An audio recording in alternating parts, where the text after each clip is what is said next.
Jackie Kallen, welcoming you to Inside the Ropes. It's a show that talks about boxing and everything surrounding boxing. As you know, I'm the first lady of boxing, and I've been doing this for 45 years now.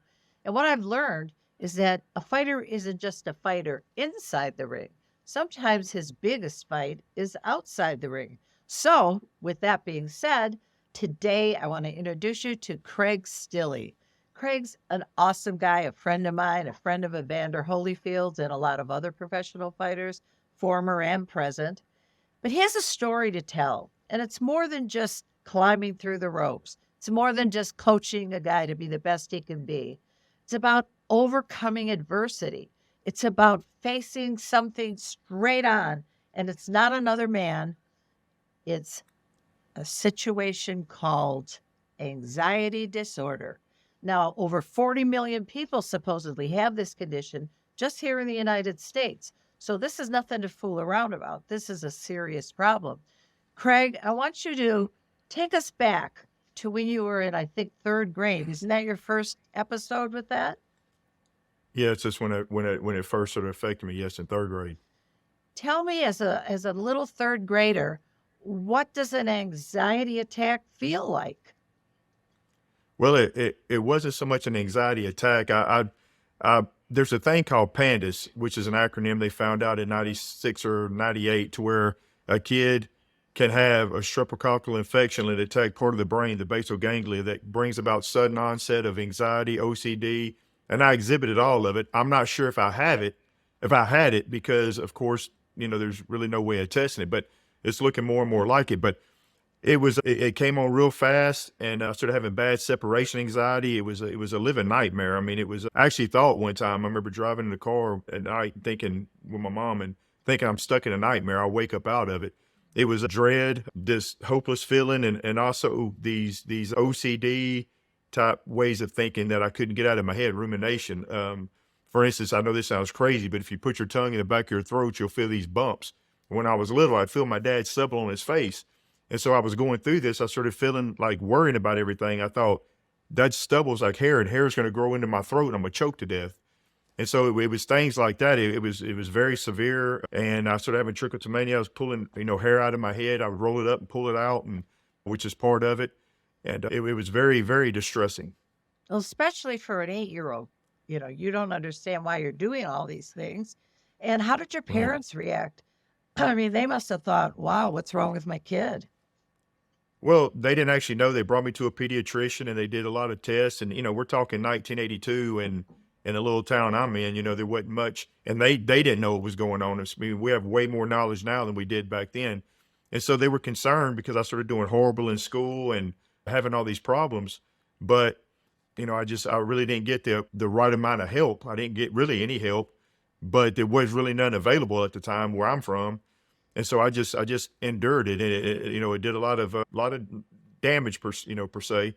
But we moved to another house and to another neighborhood and everything, and the excitement kind of pulled me out of it until later on when I was 16, and it hit me again. But I had phobias in between that. I still kept these phobias that were that persisted. Well, it seems like OCD goes hand in hand a lot of times with anxiety disorders. They're like sisters or cousins, right? A lot of people Well, that there, get severe anxiety also have different forms of OCD. Now, what was OCD your, is an anxiety disorder. right? What Yeah. was your obsessive compulsive disorder? Were you one of those who washed your hands 100 times a day, or counted your steps every time you walked out, or put your right foot first when you jumped on a plane? I mean, what was yours? Mine, you can have different kinds of OCD. You can have the Right. rituals, which I didn't have. Mine was more of the thinking OCD. I had rumination, intrusive thoughts, and that I would have, and when I was a kid, it happened. And then, but when I got older, when I started having my first panic attack and it came back again, I started out doing things like I was going to my brother's one time. He lived in an apartment at a college. I was driving there, and I stopped 8 times going down the highway thinking I had a flat tire, having to double check it. So that was kind of a ritual there. And Mhm. it sort of manifesting, it kind of takes its own course. And so eventually it got to where I started feeling so horrible that I started thinking, am I eventually going to commit suicide? I mean, I can't keep living like this, even though I didn't want to. And so it got in my head and it wouldn't go away thinking, you know, I'm gonna end up committing suicide. So even to where I've suffered later on with it, you know, through the years, I would, for instance, if I went into a Walgreens and there was a Time magazine with Robin Williams on it, knowing he had committed suicide, I couldn't look at that magazine. Now, these are at times when I was doing bad. I've went years in remission on the proper medication and treatment. It's just when it would rear its ugly head again for, you know, periods.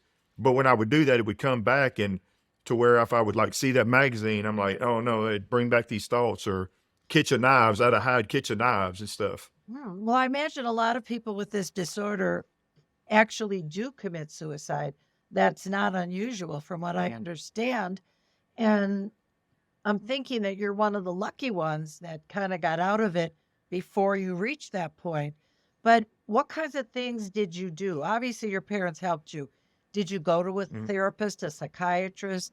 Did you go to somebody who could give you tips on how to beat it? Did you go on medications right away?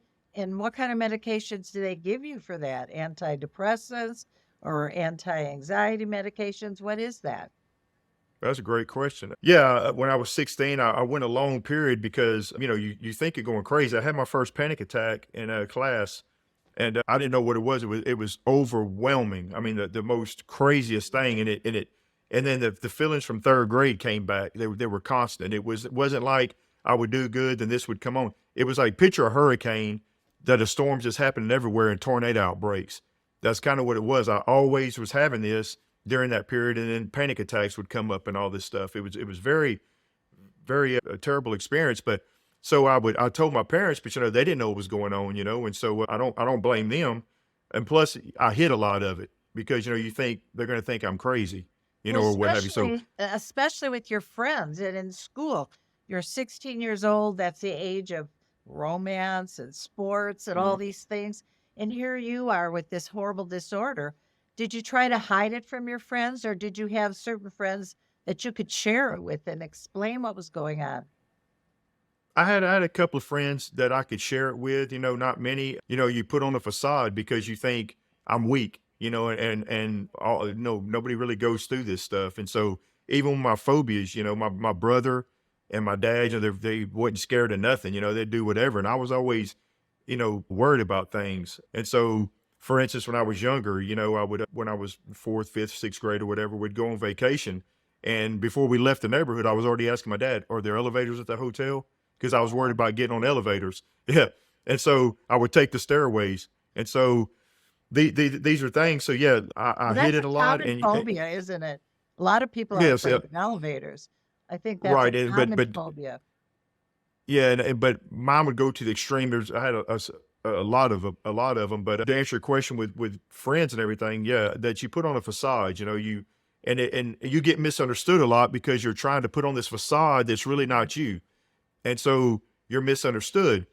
And then it makes you feel even more insecure because people really don't know who you are, you know, what you're going through. And so you put on this fake front. So no, people didn't realize what was going on, you know, and especially when I went to school, the teachers, I went to counselors. And matter of fact, I went to a counselor because I didn't know who to talk to. And she didn't know what was going on. She had no training. She was an elderly woman. And one of the secretaries, her secretary was a good friend of mine's mom.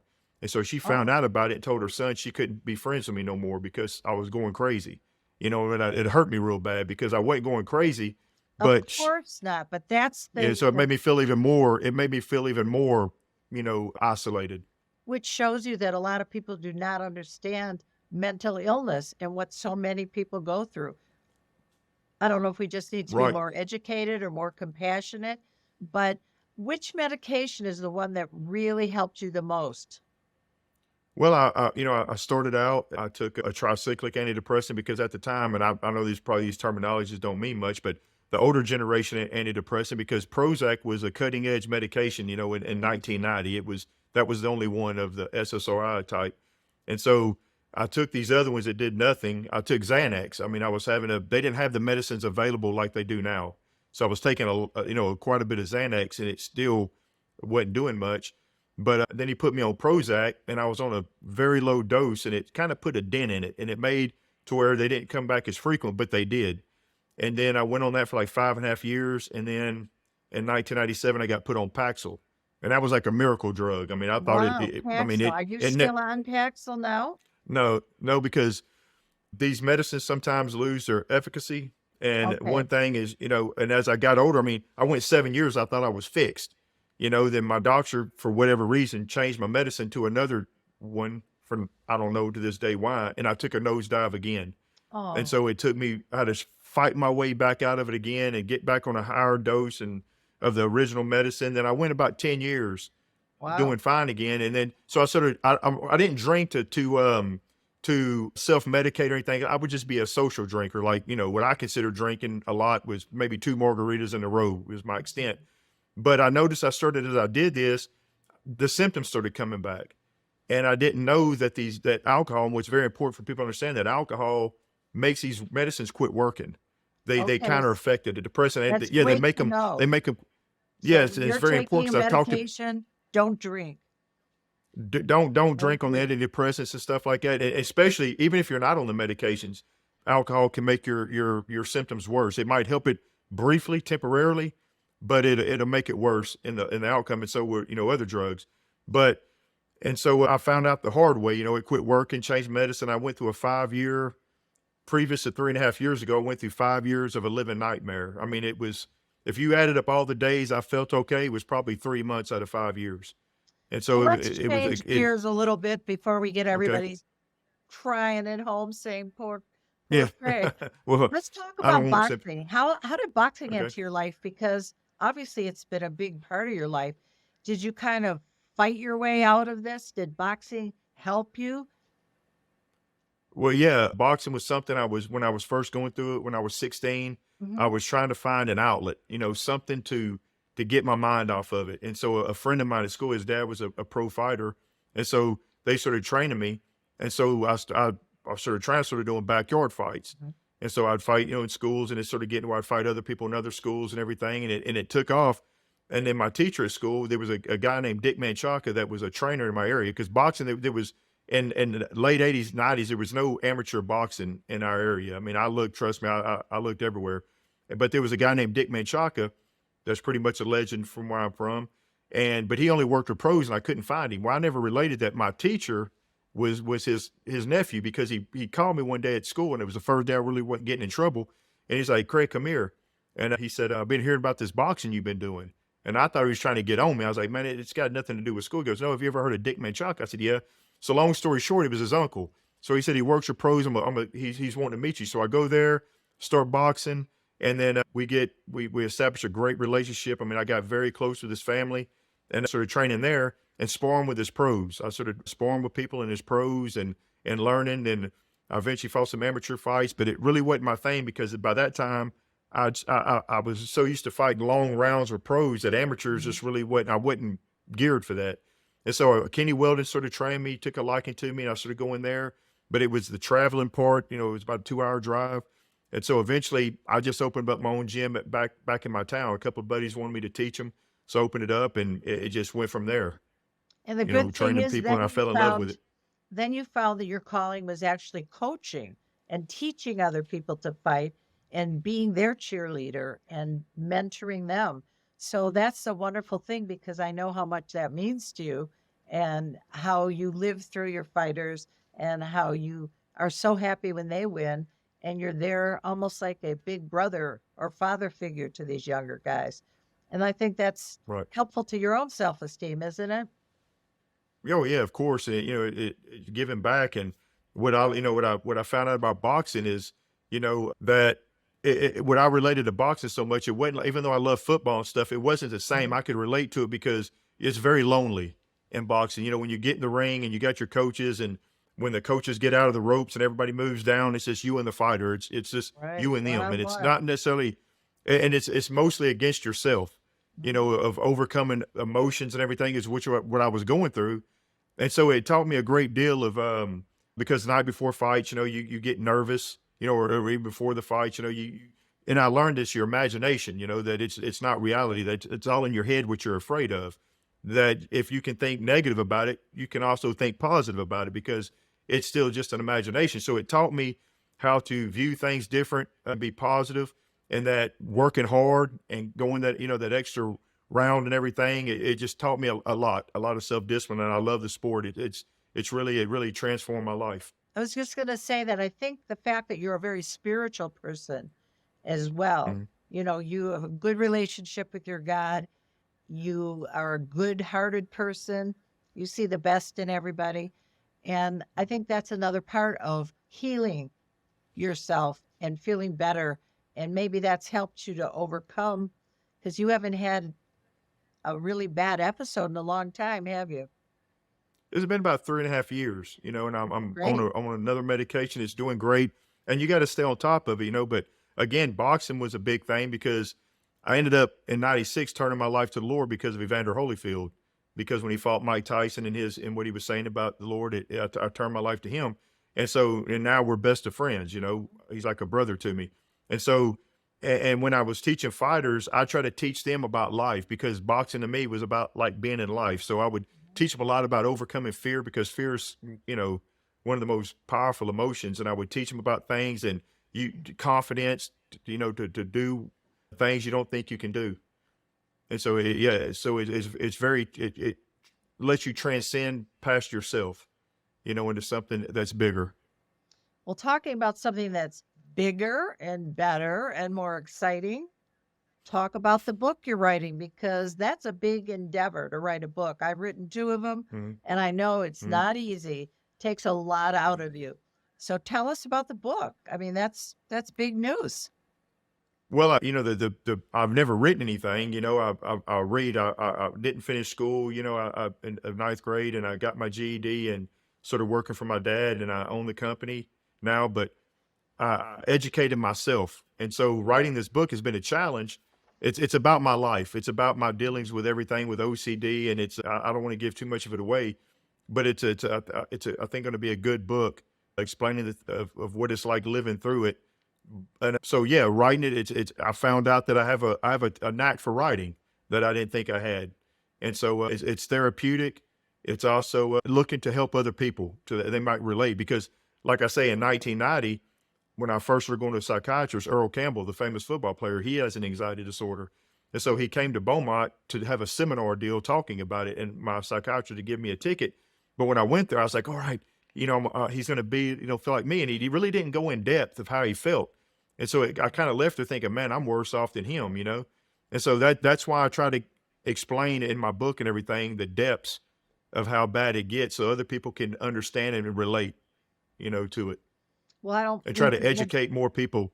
yeah, I don't want to give anything away, but I have read a little bit thanks to you. And Mhm. from what I've read, it's going to be a very compelling book for a lot of people because you do feel lost when you have something like an OCD, anxiety, panic attacks. They're very scary. Mhm. And to Right. know that somebody like you, who's so successful and doing so well, that you've conquered it, you've mastered it, at least nobody cures it. It can come back at any time, but you've got it under Right. control. And I think that gives Mhm. a lot of other people hope that they can keep it under control. Because I'm sure at times you must sit back and wonder, like, is this going to come back again? When's my next episode going to happen? Or is there going to be another one? Yeah, sure. I mean, it does, but I try to keep it it's always in the back of your mind, and every day, it's a lot better, but it's always there. You got to stay on top of it. But I try not to sit there and focus on it because I don't let it manage me. I manage it. I'm not going to let it. I'm not going to worry about it. If it comes back, I'll be fine. I've dealt with it. But would I like it to? Of course not.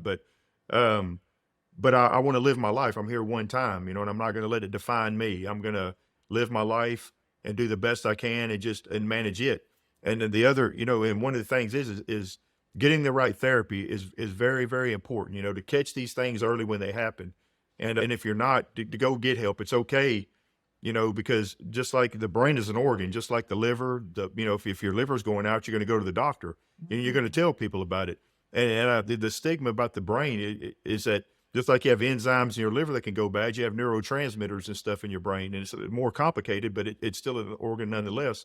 And so, and with medications, people say, well, you don't need medications, and that's true for some people. Like I try to explain to people, it's like driving a car. if you picture going down a highway at nighttime and there's cars in front of you and they start slowing down, you see they all look the same. The brake lights come on, they start slowing down, but there's different reasons causing each car to slow down. Somebody might have dropped their cell phone. There might have been something in the road, what have you. But the symptoms all look the same, but there's different things causing it. So to each person's an individual. Some people might not need medicine, whatever, but that's left up to the doctor. But it's okay to have to take medications and to get the help you need, because there's no reason you should suffer, That's and 100% right. There's no yeah, I need mean to there's suffer. If there's something out there that can help you, there's no shame. There's no shame in there's no taking shame, medication, which that's right. kind of makes me want to go on to one more subject. If people aren't already impressed enough by you, your attitude, and what you're doing with your book, now there's even more good news, because I heard there's a movie in the works that you've got a producer, a writer, a distributor. The whole thing's ready to go. So Hmm. you're going to be producing a movie.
Yep, I'm just waiting on the investors. I have my business plan set up. Like I say, distribution. I have the great Brad Wilson, a producer. There's my screenwriter's a great screenwriter, and so we have a Carlos Palomino. Carlos. He's a former Former WBA champion welterweight actor. champion.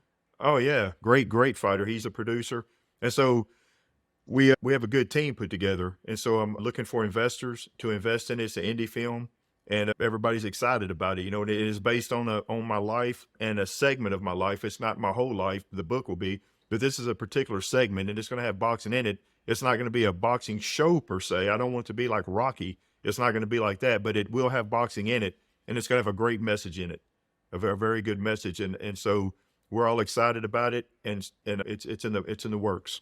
So for people out there who are watching this and are interested in maybe getting behind a film like this, investing, how much are you looking for? What's your overall budget? Well, we're looking at 750,000. And I know people say, "Wow, it should be in the millions." But when you make something at like Paramount, or it depends on what you have in it. If you have special effects with a jet flying over a car chases, of course the price is going to go up. Mine's not going to have any of that stuff in it. So we're looking at more putting it into the actors and things like that. So mine's not going to have the bells and whistles of, car chases and stuff like that. Mine's more story driven. Mine's more content driven. That's gonna make the show rather than the bells and whistles. So 750,000 is what our budget's going to be. And looking forward, I've got people that are interested in investing in it. It's just, it's a process. Well, I would be remiss if I didn't ask you this. Who do you Mhm. think should play you in your mind? The fictional you, the fictional you in the movie. Who do you see? Vin Diesel or, Nicolas Cage, or in your mind, who plays you? Well, I can't afford him, but I would love for Mark Wahlberg to play me, because I know that he's into real life kind of stories, and this I think would be a good challenge for him. Of the mental health aspect of it, and I think it would really have to bring out the best in him. And so I think I would really, from the beginning, I've always had my mind set on Mark Wahlberg playing my part, because of, and also of his background, and doing boxing shows, even though it's not a boxing show. But I think him being the actor that he is, I think it would be a good challenge for him going through this mental health thing and the message that it's going to have behind it. But realistically, I think he gets more than your entire whole budget. What? Exactly. That's why. But you asked me who I thought would. You asked me Right, right. No, but who like would see that. it. So that Yeah, he would be your dream. Right. Well, you never know. Somebody could read a script and fall in love with it and say, "This is going to be my little charity project. I may not make my usual, but it's a movie I want to do." So you never know. Right. Dream big, right? Because As a man, dream big. if you believe it, you can achieve it. So let's just hope That's what he gets yeah. to Mark Wahlberg and he loves the script. So before Right. we go, I would really love you to tell anybody who's watching this who is suffering from OCD or anxiety Mhm. or panic or any of the other disorders that are debilitating and that are holding them back. What is your advice to them? Well, first off, what makes it so tough is this: is that if I was to say, okay, I'm going to put you in an awkward position like doing planks or something, even a boxing match, and I say you have 1 minute, you can say, okay, I got 30 seconds left, I got 10 seconds left. With this and with any suffering, you don't know the time frame. That's what wears you down is you don't know when it's going to end. But so what I try to tell people, it will end. You have to be proactive. You have to keep going. You can't sit in your house. It makes it worse. You have to, no matter how you feel, you have to fight through it and keep. If one medicine don't, you have to give it a chance. Now you can't quit it in a week. But if the medicines aren't working, I was doing that. You got to keep trying. You know, you got to do what you can, and there is hope out there. There's something like I got to the point thinking, what's going to help me, and something did, and so you will get better. But you have to do your part. You have to, keep fighting it and keep looking for help. Ask for help. Keep searching. Whatever it is, there's help available out there, and that you can get it, and you can get better. You can learn to manage and overcome it. I mean, I'm a living example. If I can do it, you can do it. It's your mind frame, of the way your paradigm of how you look at it. Well, I And can't so I tell just want to you. give encouragement. Yeah, I was just going to say, I can't tell you how much this means to so many people that are watching this who are going through what you went through. And to see where Mhm. you are today, running your business, coaching fighters, writing a book, doing a movie, you are living proof that you can overcome anything if you have a strong enough belief and if you really want to get better. So, Craig Stilley, you're an inspiration. I hope you've Thank you. motivated so many other people like you have me, and I wish you the best with all your projects. And hopefully, we'll get back and talk to you again fairly soon and hear how your projects are going. Thank you very much, Jackie. I appreciate it. It was great talking to you. You too.